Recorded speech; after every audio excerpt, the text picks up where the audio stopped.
Movie के start होते ही हम एक कॉलेज गर्ल वेंडी को देखते हैं जो कि अपने दोस्तों के साथ एक पार्क में एंजॉयमेंट के लिए आई होती है। वेंडी अपने सभी दोस्तों के फोटो ले रही होती है ताकि वो उसे अपने पास एक यादगार के तौर पर रख सके। उसे कुछ अजीब सा फील होने लगता है, जैसे कि अभी उसने जो अपने कैमरे में फोटो लिया था उसमें से हाई डाइव का वी गायब था, जिससे वो वर्ड बन गया था हाई डाई, यानी कि ऊंचाई से मौत। उस चीज को नजरअंदाज कर वो आगे बढ़ती है और उसके सभी फ्रेंड्स एक रोलर कोस्टर पर जाते हैं जिसका नाम होता है डेविल्स फ्लाइट। साथ ही वहाँ पर एक डेविल की स्टैचू भी बनी हुई थी जो कि बोल भी रही थी, लेकिन वेंडी को काफी घबराहट फील होती है। इसीलिए वो अपने बॉयफ्रेंड केविन से कहती है कि उसे ऐसा फील हो रहा है जैसा कि कुछ बुरा होने वाला हो। तब उसका बॉयफ्रेंड उसे समझाते हुए कहता है कि जब लोग डरे हुए होते हैं तब उन्हें बुरे ख्यालात आते हैं। तुमने इससे पहले कभी इस रोलर कोस्टर की राइड नहीं की, इसलिए तुम डर रही हो। फिर वेंडी केविन के साथ सीट पर बैठ जाती है। साथ ही वो अपने कैमरे में पिक्चर भी क्लिक करने लगती है। तभी वहाँ का गार्ड आकर उसे फोटो लेने से मना कर देता है और कहता है कि यहाँ पर फोटोग्राफी करना मना है। इसीलिए वो अपना कैमरा बंद कर देती है और उन्हें दे देती है। फ्रैंकी जब देखता है कि वेंडी का कैमरा ले लिया गया है तो वो अपना कैमरा छुपा देता है और फिर रोलर कोस्टर स्टार्ट हो जाता है और वेंडी के सारे फ्रेंड काफी एंजॉय कर रहे होते हैं। लेकिन जब फ्रैंकी अपना कैमरा बाहर निकालकर आगे की सीट पर बैठी हुई दोनों लड़कियों की वीडियो बनाने की कोशिश करता है तो वो लोग हाथ मारकर उसका कैमरा नीचे गिरा देती हैं। वो रोलर के ट्रैक में लपेट जाता है।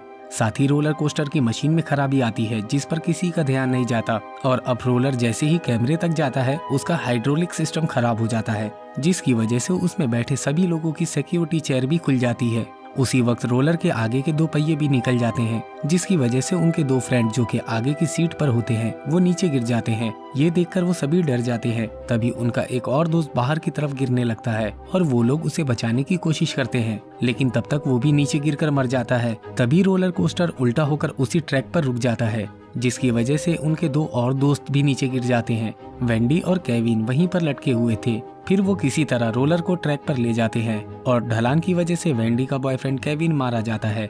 आगे जाकर रोलर कोस्टर भी नीचे गिर जाता है, जिसकी वजह से आखिर में वेंडी भी मर जाती है।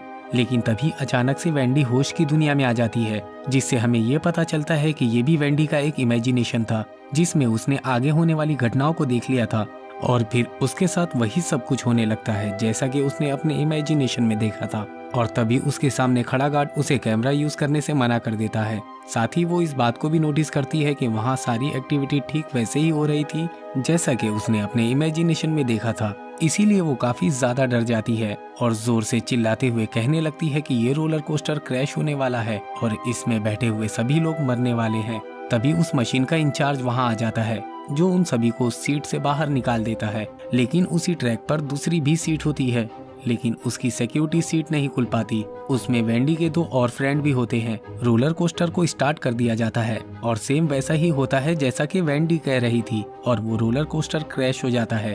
उसमें बैठे उसके दोनों दोस्त मारे जाते हैं और हादसे की वजह से वेंडी काफी डिप्रेस हो जाती है, क्योंकि वो चाहते हुए भी अपने फ्रेंड्स को मौत से नहीं बचा पाई थी। इसीलिए वो डिसाइड करती है कि वो अब इस शहर को छोड़कर चली जाएगी और अपने आखिरी दिन वो स्कूल जाती है और अपने बॉयफ्रेंड से मिलकर वहाँ से जाने लगती है, जहाँ केविन उसे समझाने की कोशिश करता है कि तुम अपने नाइटमेयर को इग्नोर नहीं कर सकती, क्योंकि इससे पहले भी ऐसा कई बार हो चुका है। लोगों को फ्यूचर में होने वाली घटनाओं का विजन आया हो और उनका विजन सच भी हुआ हो, लेकिन उसके बाद वो सभी लोग एक एक करके मारे गए थे। यहाँ पर वो उसे प्लेन क्रैश और रोड एक्सीडेंट के बारे में भी बताता है जो इस मूवी के सीक्वल है, लेकिन वेंडी उसकी बात पर यकीन नहीं करती और वो वहाँ से वापस अपने घर आ जाती है। वो अपनी पूरी तैयारी कंप्लीट कर लेती है और जाने से पहले वो कैमरे में अपने दोस्तों की उस दिन की फोटो देखने लगती है जो मारे गए थे। वो उस फोटो में नोटिस करती है कि जब उसने अपने फ्रेंड के फोटो को क्लिक किया था तो उसके पीछे रोलर कोस्टर भी था, जिसकी वजह से वो मारा गया। उसका मतलब उसकी डेथ रोलर कोस्टर से होनी थी। इस निशानी को देखने के बाद वो अपने बाकी दोस्तों के फोटो भी देखने लगती है, जिसमें उसकी 2 फीमेल फ्रेंड होती है, लेकिन वो उस फोटो में ऐसा कुछ भी नोटिस नहीं कर पाती है जिससे उनकी मौत हो सके। लेकिन कोई भी उसकी कॉल को रिसीव नहीं करता है। दरअसल उस वक्त वो दोनों स्किन ट्रेनिंग सैलून में होती है। उस क्लिनिक में मैनेजमेंट के बिजी होने पर वो खुद ही ट्रेनिंग मशीन को स्टार्ट कर देती हैं। मशीन में लेटने से पहले वो उस मशीन के स्टेबलाइजर पर एक कोल्ड ड्रिंक रख देती है जो कि उस रूम में लेकर जाना मना था। इस वजह से मशीन का स्टेबलाइजर खराब होने लगता है और वो लोग उस मशीन में लेट जाती हैं। साथ ही उनके कानों में एयरफोन भी लगा होता है, जिसकी वजह से उन्हें शॉर्ट सर्किट की आवाजें सुनाई नहीं देती हैं। साथ ही अब उस मशीन का टेम्परेचर अपने आप बढ़ने लगता है, जिसकी वजह से उन्हें गर्मी लगने लगती है और अब वो उस मशीन से निकलना चाहती हैं। तभी एक लकड़ी आकर उन दोनों मशीन के बीच में फंस जाती है, जिसकी वजह से वो दोनों उस मशीन में अब बुरी तरह फंस चुकी थी। वो दोनों चिल्लाते हुए बाहर निकलने की कोशिश करती हैं। साथ ही उस मशीन का टेम्परेचर लगातार बढ़ भी रहा था, जिसकी वजह से उस मशीन में आग लग जाती है और वो दोनों जिंदा ही जलकर मर जाती हैं। उन दोनों के फोटो में एक पेड़ था, जिसके पीछे येलो लाइट रिफ्लेक्ट हो रही थी, जो कि आग को इंडिकेट कर रही थी और यही इन दोनों की मौत की निशानी थी, जो कि वेंडी समझ नहीं पाई थी। अब वो दोनों के फ्यूनरल में वेंडी और उसका बॉयफ्रेंड केविन मिलते हैं। वेंडी केविन से कहती है कि तुम तो सच कह रहे थे, हम सबकी मौत हमारा पीछा कर रही है। साथ ही वो उसे फोटो भी दिखाती है और कहती है कि हम सबकी मौत का हिडन सीक्रेट इस फोटो में छिपा है। केविन उसकी बात पर यकीन करता है और अब वो दोनों अपने सीटिंग अरेंजमेंट के थ्रू ये पता लगाने की कोशिश करते हैं कि अगली मौत किसकी है और अगला नंबर उनके फ्रेंड माइकल का होता है। और अब वो दोनों उसे ढूंढने के लिए अपनी गाड़ी से जा रहे होते हैं। तब वो एक फूड स्टोर पर अपने ऑर्डर के लिए रुकते हैं। वेंडी देखती है कि वहाँ लगे बोर्ड पर नाम अपने आप चेंज होने लगता है, साथ ही गाड़ी के रेडियो का चैनल भी अपने आप चेंज होने लगता है। दरअसल ये सारे इंसिडेंट डेथ की ओर इशारा करते हैं कि कोई मरने वाला है और उसी दौरान एक ट्रक रिवर्स होते हुए उनकी तरफ आने लगता है। वेंडी उसे रुकने के लिए कहती है, लेकिन वो उनकी गाड़ी को हिट कर देता है, जिसकी वजह से उनकी कार लॉक हो जाती है। तभी पीछे से एक बेकाबू ट्रक आ रहा था, जिसके अंदर ड्राइवर नहीं था। वो दोनों उस कार से निकलने की पूरी कोशिश करते हैं और जब तक वो ट्रक उन तक पहुंचता, वो लोग अपनी गाड़ी का कांच तोड़कर बाहर निकल जाते हैं। वो लोग तो बच जाते हैं, लेकिन उनसे आगे खड़ी गाड़ी में बैठे शख्स की मौत हो जाती है, जो कि कोई और नहीं बल्कि उनका दोस्त माइकल होता है। और फोटो में उसके पीछे लगे फैन के अकॉर्डिंग उसकी मौत ट्रक के फैन से हो जाती है। और उसके बाद वेंडी और केविन डेथ के अगले विक्टिम के बारे में पता लगाते हैं और फोटो के देखने पर उन्हें उसका फेस दिखाई नहीं दे रहा था, लेकिन वो समझ जाते हैं कि ये कौन है। साथ ही में वो ये भी समझ जाते हैं कि उसकी मौत कैसे होने वाली है। और जब वो लोग अपने उस फ्रेंड के पास जाते हैं, जिसका नाम लेविस होता है, और वो दोनों लेविस को सब कुछ बताते हैं, लेकिन वो उनकी बातों पर यकीन नहीं करता और जिम के अंदर एक्सरसाइज करने लगता है। तभी वेंडी नोटिस करती है कि उसके ऊपर 2 तलवारें लगी हुई हैं। तभी अचानक से वो तलवार नीचे आ जाती है, लेकिन लेविस नहीं मरता। वो दोनों उसे समझाने की कोशिश करते हैं और उसी वक्त जिम के एक सामान से उसका सर फट जाता है, जिससे वो मारा जाता है। और डेथ का अगला शिकार उनके 2 फ्रेंड जेसन और एरिक होते हैं, जो कि एक स्टोर में काम करते हैं। वेंडी और केविन उनके पास जाते हैं और उन्हें ये पता चलता है कि जेसन की मौत उसके ऊपर किसी भारी चीज के गिरने से होगी, इसीलिए वो उसके स्टोर में पहुंच जाते हैं। वहाँ बहुत सारे पाइप होते हैं जो अचानक से जेसन के ऊपर गिरता है और वो लोग उसे बचा लेते हैं, जिसकी डेथ अगले विक्टिम पर शिफ्ट हो जाती है।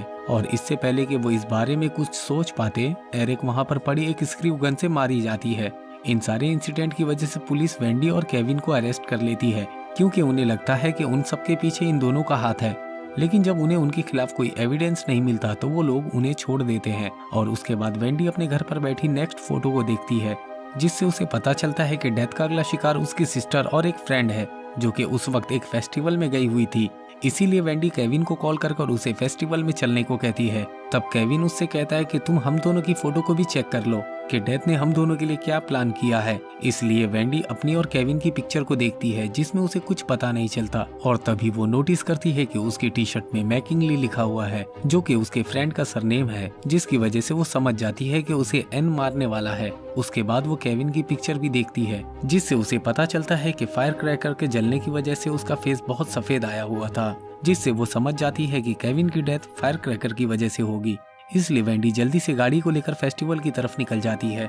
तभी उसका रेडियो सिस्टम ऑन हो जाता है और उसमें से एक सॉन्ग बजने लगता है, जिसका टाइटल होता है there is someone behind you. तब वेंडी देखती है कि उसके पीछे एक और गाड़ी आ रही है और वो एन होता है। इसलिए वेंडी डर की वजह से गाड़ी को बहुत फास्ट भगाती है। वहीं दूसरी तरफ केविन फेस्टिवल में वेंडी की सिस्टर को ढूंढ लेता है, लेकिन तब तक वो एक भीड़ में चली जाती है और उसी वक्त वेंडी भी फेस्टिवल में पहुंच जाती है। तभी कुछ लड़के एक हॉर्स के पीछे फायर क्रैकर को जला देते हैं, जिसकी वजह से वो हॉर्स पागल होकर वहां पर भागने लगता है और उसकी रस्सी वहां पर खड़ी वेंडी की सिस्टर के गले में फंस जाती है, जिसकी वजह से वो हॉर्स के पीछे घसीटने लगती है और इससे पहले कि वो वहाँ पर पड़ी एक गाड़ी से टकराती, केविन उसकी रस्सी को काट देता है और वो लोग एक बार फिर से डेथ को चीट कर देते हैं और इसका मतलब ये कि वो अब दूसरे पर शिफ्ट हो जाएगी। लेकिन इससे पहले कि वो कुछ सोच पाते, वेंडी की सिस्टर की फ्रेंड की डेथ हो जाती है और उसके बाद बारी आ जाती है केविन की, मगर वेंडी किसी तरह उसे भी बचा लेती है। इसका मतलब ये है कि डेथ अब वेंडी की तरफ घूम जाती है। तभी वहाँ पर एन आ जाता है। वो सब लोग वहाँ से चले जाते हैं, लेकिन एन उन तीनों को वहाँ से जाने नहीं देता और वो वेंडी से कहता है कि तुम सब लोगों की डेथ को रोककर मेरी तरफ लाना चाहती हो, मैं तुम लोगों को यहाँ से जाने नहीं दूंगा। और उसी वक्त वहाँ पर बहुत सारे स्काई शॉट जलते हैं, लेकिन एन फिर भी किसी तरह जिंदा बच जाता है, क्योंकि हमें पता चलता है कि कोई भी विक्टिम अपनी डेथ से पहले नहीं मर सकता।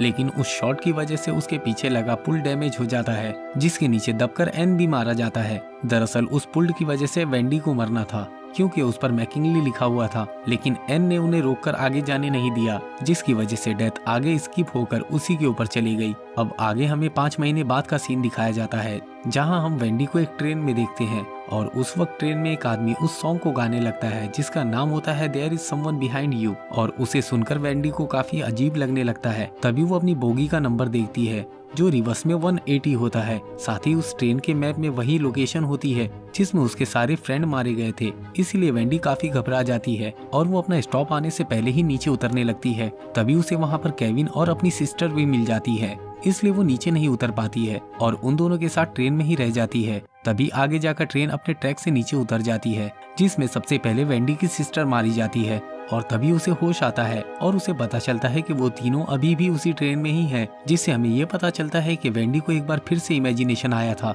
जिससे वेंडी समझ जाती है कि इस बार डेथ उन तीनों को एक साथ मारने का प्लान किया है और वो तीनों ट्रेन को रोकने की काफी कोशिश करते हैं, लेकिन उसका कोई फायदा नहीं होता और एंड में वो तीनों भी मारे जाते हैं। और लास्ट में ये मूवी बिना किसी सर्वाइवर के यहीं पर खत्म हो जाती है। और अगर आपको हमारा ये वीडियो पसंद आए तो वीडियो को लाइक, चैनल को सब्सक्राइब और हाँ, बेल आइकॉन के बटन को दबाना ना भूलें।